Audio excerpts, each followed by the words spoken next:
সামনে উপস্থিত তৃণমূলের নেতৃবৃন্দ সকলকে খুলনা সদর থানার পক্ষ থেকে শুভেচ্ছা এবং আসসালামু আলাইকুম। প্রিয় বন্ধুরা, আমার 1987 সালে ছাত্র দলের মধ্য দিয়ে আমার পদযাত্রা শুরু হয়েছিল। সেই সময় থেকে আজ অবধি নেতা আপনাকেই বলছি, আপনার নেতৃত্বে খুলনা মহানগরীতে ওয়ার্ড পর্যায়ে আহ্বায়ক কমিটিতে যে নির্বাচনের মধ্য দিয়ে যে নেতা নির্বাচিত হয়েছে, তৎপরবর্তী সময়ে ওই একই ওয়ার্ডে আবার ভোটের মাধ্যমে নেতা নির্বাচিত হয়েছে।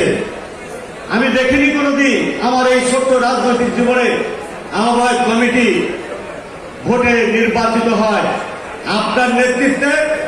আর খুলনায় আমাদের নেতা তার সুনিপুণ বুদ্ধিমত্তা এবং তার যোগ্য নেতৃত্বে জনাব রকিবুল ইসলাম বকুল ভাইয়ের নেতৃত্বে আমরা ওয়ার্ড থেকে থানা পর্যায়ে এক ব্যক্তি দুইবার নির্বাচন করে পদে অধিষ্ঠিত হয়েছে। প্রিয় নেতৃবৃন্দ,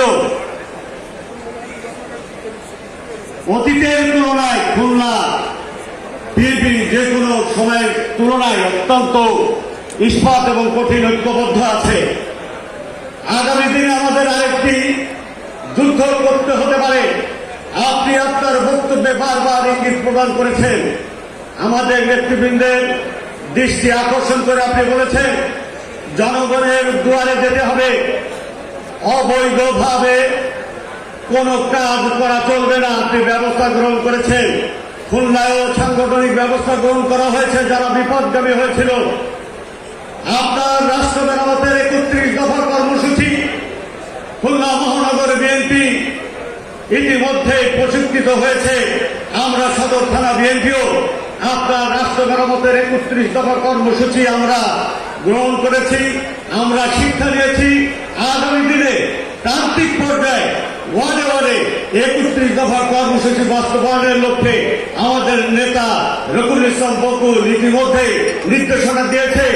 আগামী রমজান মাস সাংগঠনিক মাস হিসেবে ঘোষণা করা হবে। সেই মাসে আমরা ইফতারির পাশাপাশি রাষ্ট্র মেরামতের 31 দফা কর্মসূচি জনগণের দৌড় গোড়ায় নিয়ে যাব বলে আমরা আশাবাদ ব্যক্ত করছি। প্রিয় নেতা, গুপ্ত সংগঠন, এই গুপ্ত সংগঠন সম্পর্কে আমাদের সকলকে সজাগ থাকতে হবে। আপনারা দেখেছেন এই গুপ্ত সংগঠন ইতিমধ্যে খুলনার কুয়েটে যে রাম রাজত্ব কায়েম করতে চেয়েছিল, আমাদের নেতার সুনিপুণ চিন্তা চেতনার কারণে তারা এইটাকে বাস্তবে রূপ দিতে পারে নাই।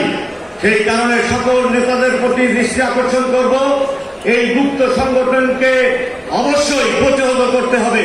এই আশাবাদ ব্যক্ত করে আমি আমার বক্তব্য শেষ করছি। আল্লাহ হাফেজ। বাংলাদেশ জিন্দাবাদ, বাংলাদেশ জাতীয়তাবাদী দল জিন্দাবাদ, খালেদা জিয়া জিন্দাবাদ, তারুণ্যের অহংকার তারেক রহমান জিন্দাবাদ। আসসালামু আলাইকুম।